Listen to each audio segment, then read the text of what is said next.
সমস্যা? তোর কি সমস্যা?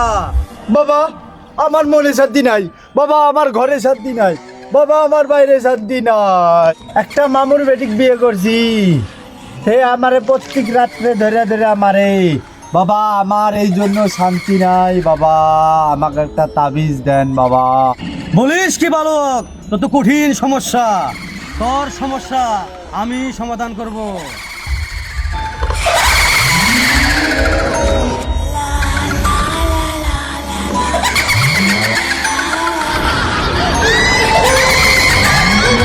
এই নে বালক, এই তাবিজটি তোর টুনটুনির উপরে বান। বেদেশি বাবা। ঠিক আছে বালক, তোর সমস্যার সমাধান হবে, যা। হ্যালো, এ ভান্ডারি কই আছস? তোর বউ তোরে খুঁজতেছে মারার জন্য, চালু কইরা পলা। साले का खोपड़ी तोड़ साले का मेरा